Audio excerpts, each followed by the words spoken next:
ونستغفره ونؤمن به ونتوكل عليه ونعوذ بالله من شرور أنفسنا ومن سيئات أعمالنا من يهده الله فلا مضل له ومن يضلله فلا هادي له وأشهد أن لا إله إلا الله وأشهد أن محمدا عبده ورسوله يا أيها الذين آمنوا اتقوا الله حق تقاته ولا تموتن إلا وأنتم مسلمون يا أيها الناس اتقوا ربكم الذي خلقكم من نفس واحدة وخلق منها زوجها وبث منهما رجالا كثيرا ونساء واتقوا الله الذي تساءلون به والأرحام إن الله كان عليكم رقيبا يا أيها الذين آمنوا اتقوا الله وقولوا قولا سديدا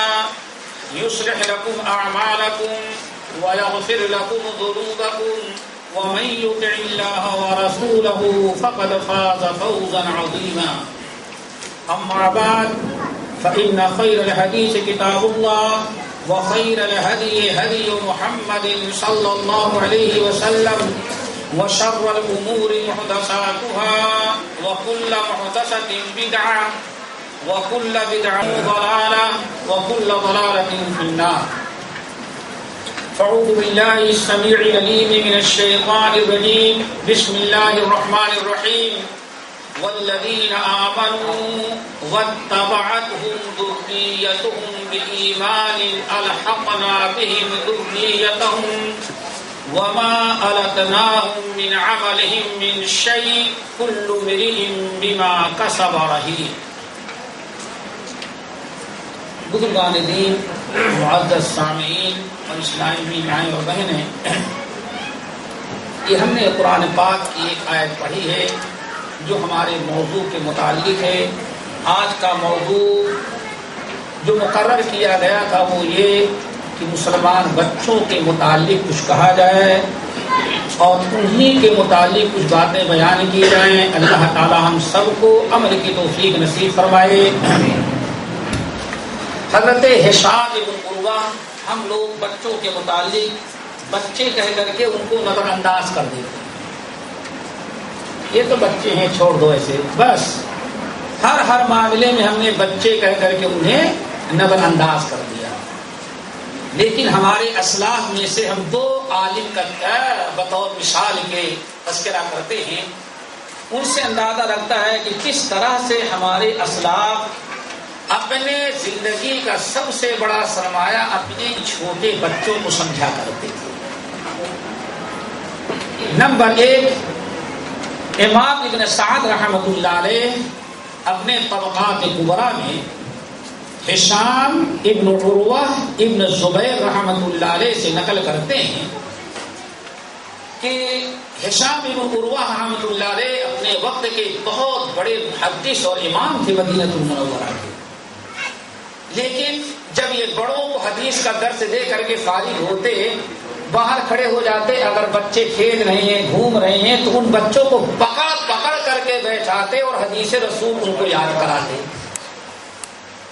وہ یہ نہیں کہتے بچوں کا زمانہ کھیلنے کا زمانہ کھیلنے دو. اس قدر بچوں کی اہمیت تھی اسلاف کے نزدیک.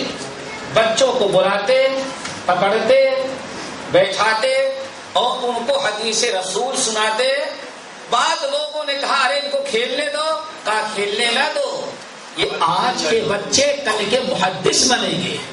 یہ آج کے بچے یہی کل بڑے بنیں گے. ہم لوگ اگر چلے جائیں گے، ان کو بھی نہیں تیار کریں گے تو اس وراثت کی حفاظت کون کرے گا؟ ایک تو یہ ہے.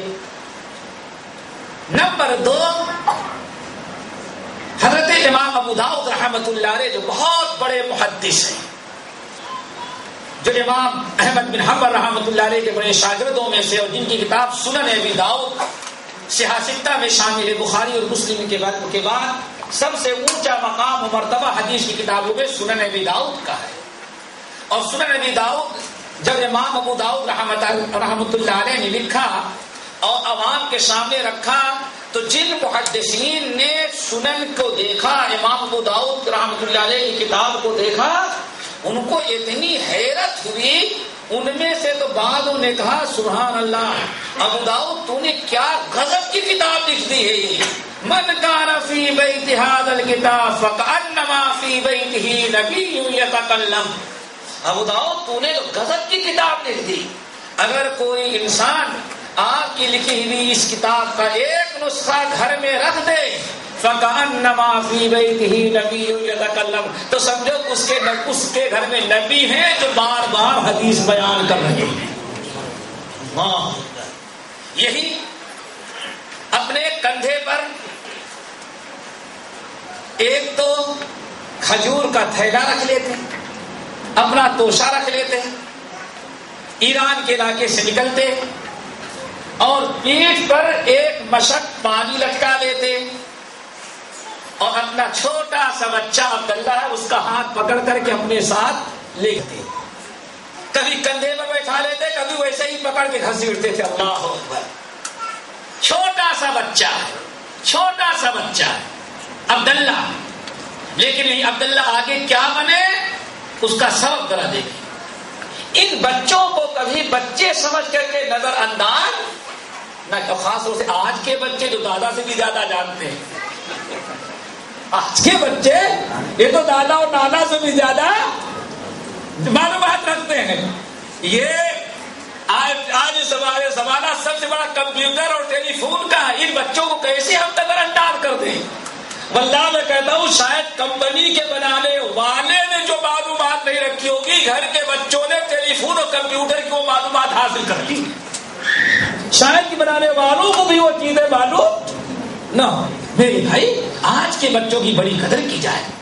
امام ابو داؤد رحمۃ اللہ علیہ چلے جا رہے ہیں اور چھوٹا سا بیٹا عبداللہ اس کا ہاتھ پکڑ گھسیٹتے جا رہے ہیں، چلے جا رہے ہیں۔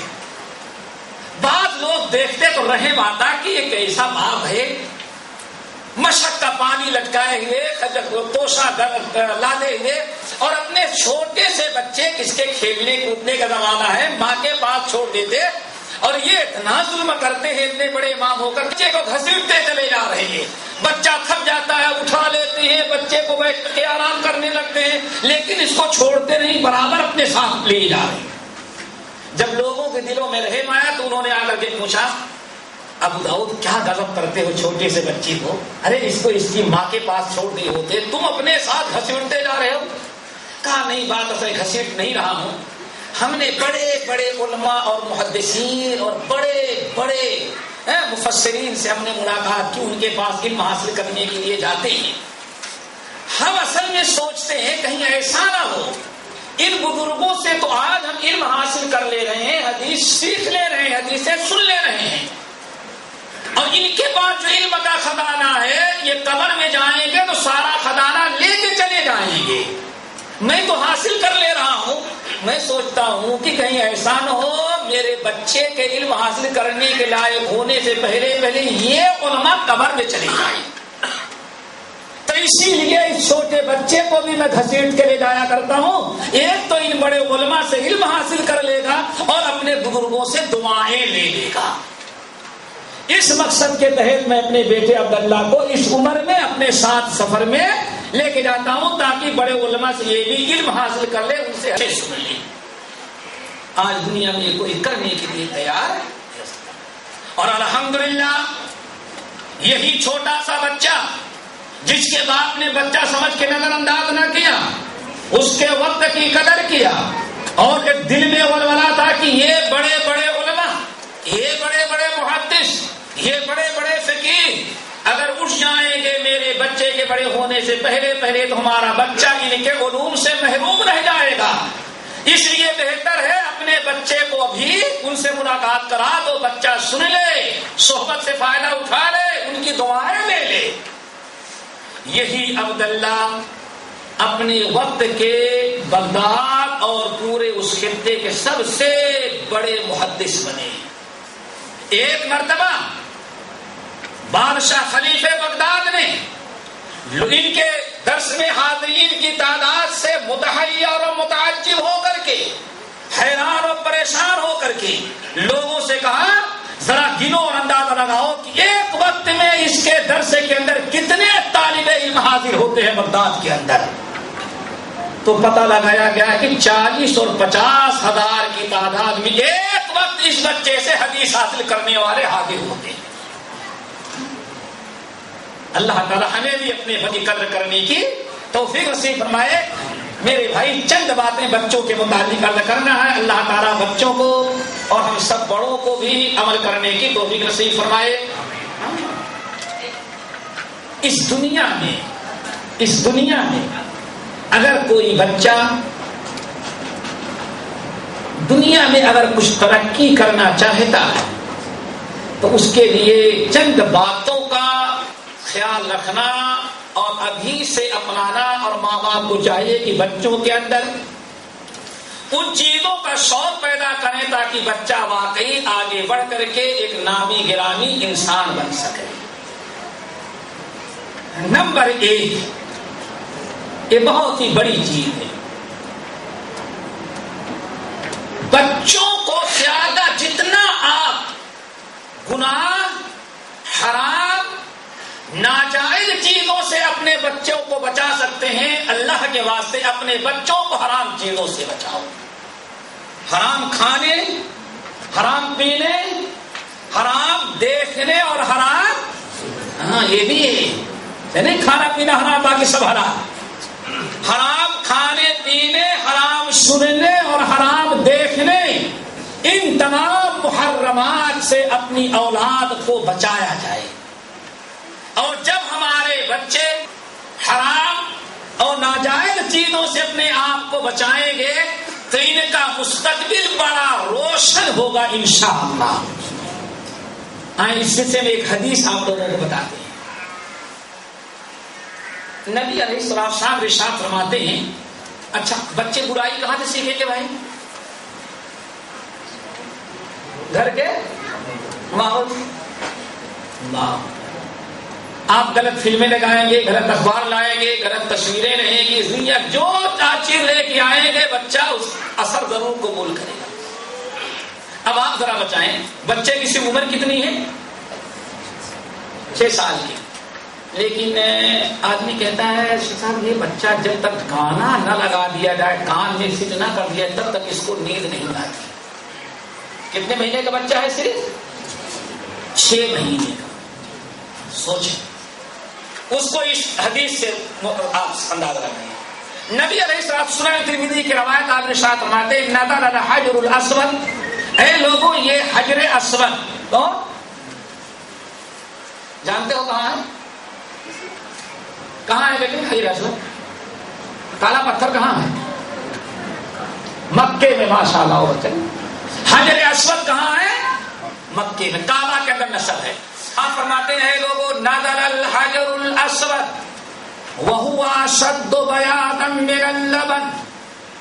آپ فرماتے ہیں لوگوں یاد رکھو اللہ تعالیٰ نے حجر اسود کو زمین پر نازل کیا جنت سے تو یہ دودھ سے زیادہ سفید تھا. حجر اسود، حجر اسود دودھ سے کے بعد میں لوگوں نے اسود کالا پتھر نام رکھ دیا، کالا ہو گیا تب، ورنہ یہ اصل میں حجر ابیض تھا، چمکتا ہوا پتھر تھا.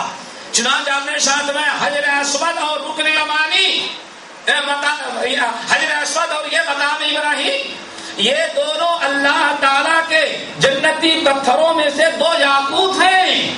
اور اگر ان کے نور کو اللہ تعالیٰ ذرا کم نہ کر دیتا تو سورج و چاند کی شعاعیں بھی ان کے سامنے دھیمی نظر آتی. یہ حجر اسود اس طرح سے سفید تھا. اب سوال ہوا کہ کالا کیسے ہو گیا؟ تو آپ نے ساتھ میں فسودتہ خطایا بنی آدم، آدم کی اولاد اپنے گناہوں کو لے کر کے جب آئے اور اس کے سامنے گنہگار اپنے گناہوں کو لے کے کھڑے ہوئے، بوسہ دیا، استلام کیا، تو ان کے گناہوں سے یہ سجدی پتھر بھی کالا ہو گیا. نزل الحجر الاسود وهو اشد بياضا من اللبن فسودته خطايا بني